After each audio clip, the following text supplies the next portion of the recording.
One-time king of two-wheeled enduro events, Malcolm Smith is now a top car desert racer, while Belgian Gaston Raya has had success in the bikes in endurance races around the world. So who better to talk to about this very special event than these two? First we asked Malcolm just what kind of race is it?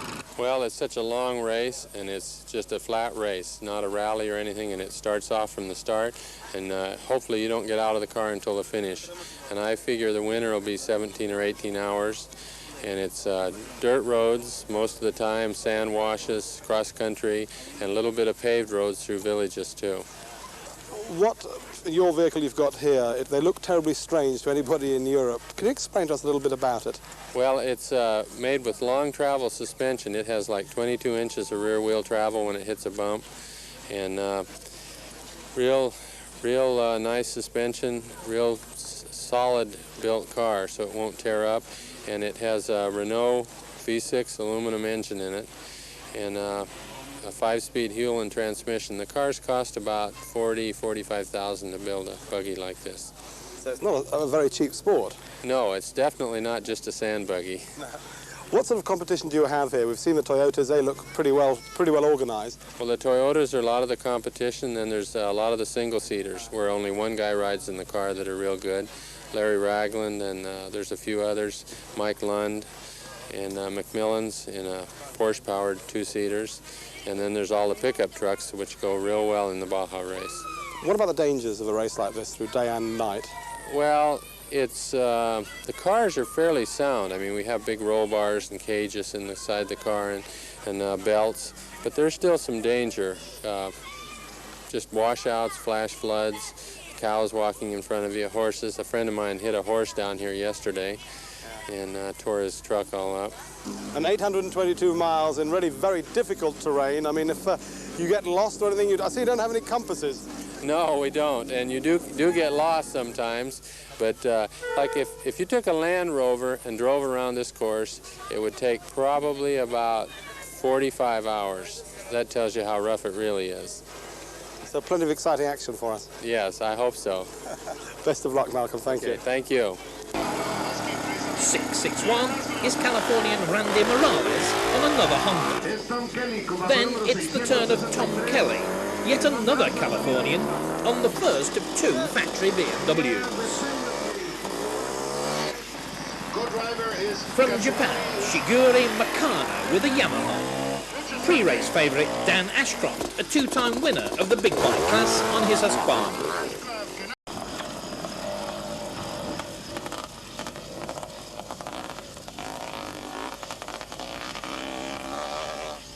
Picking a safe route through those ruts isn't easy.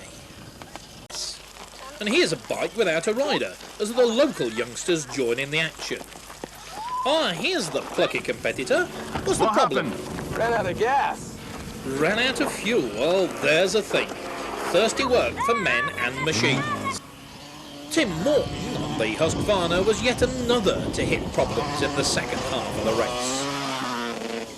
With the leaders up to checkpoint 5, it took him a heartbreaking 10 hours, 46 minutes to do the run to checkpoint 8. The sun sinking on the horizon, and headlights now on the cycles, and it's thanks to the computer wizardry of our cameras that the picture is so good. This is the Husqvarna of Dan Ashcraft and Dave Smith. They're battling with Roessler and Pfeiffer for victory in the big bike class.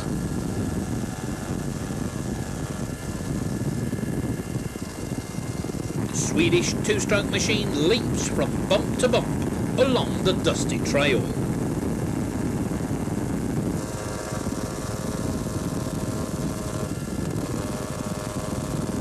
Two-stroke engine screams on this flat-out, high-speed run, and the rear wheel just weaves in protest at the treatment.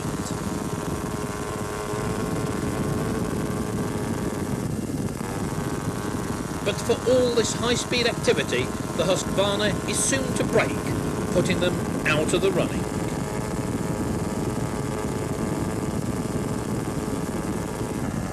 It's getting darker by the minute, and soon it'll be time to land the helicopter for the night.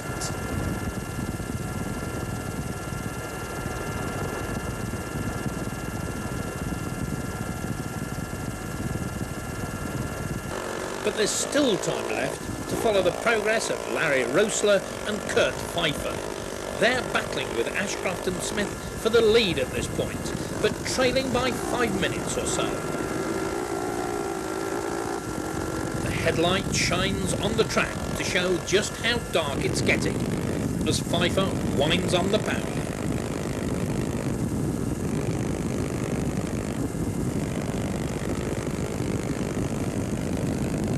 Miles and miles of high-speed motorcycling, with the rider having to correct that wayward machine every second.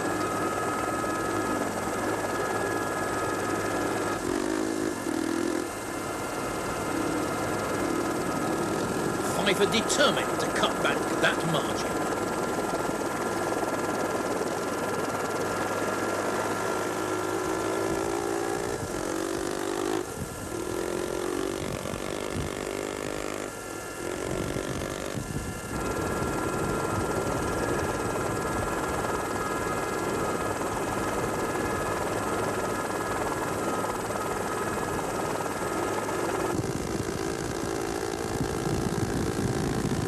It takes a brave man to keep a motorcycle flat out in conditions like this. Just look at the rear end of that bike snaking its way.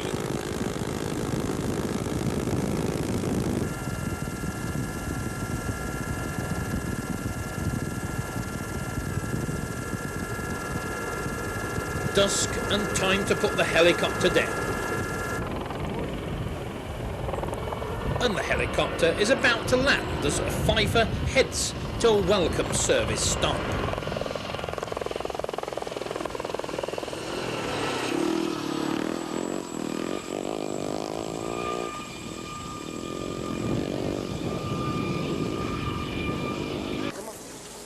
Ensenada and the top motorcycle men are back.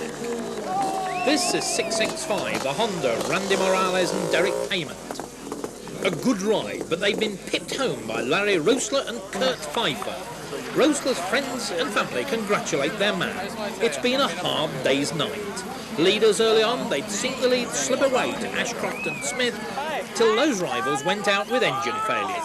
17 hours, 18 minutes, 18.3 seconds, an average speed of 47.50 miles per hour.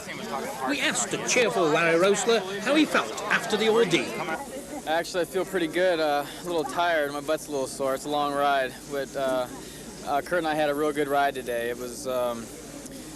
We had a little bit of problems, and so did everybody else. And it was a true 1000, so it turned out real good. Woo! What problems did you have?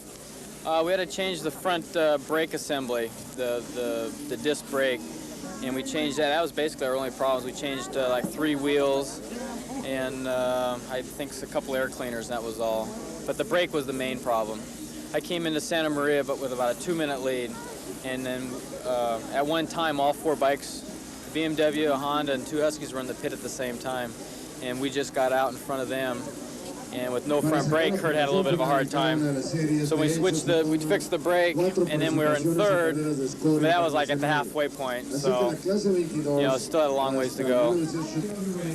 Roessler's and Pfeiffer's joy was short-lived though. The organisers dramatically announced that his team was one of 4 given a crushing time penalty for an infringement at checkpoint 3. So Randy Morales here and Derek Payment on their Honda moved into victory circle. Tom Kelly on the factory BMW moved up from 3rd to 2nd as a result of the decision, with the bitterly disappointed Roessler and Pfeiffer pushed down to 3rd place. And the other factory BMW, ridden by Gaston Raya and Eddie Ho, won the over-30s class for the 2nd year in succession from Chris Haynes and Jim Fishback. Well, that is the setup, the half. A happy but tired Tom Kelly.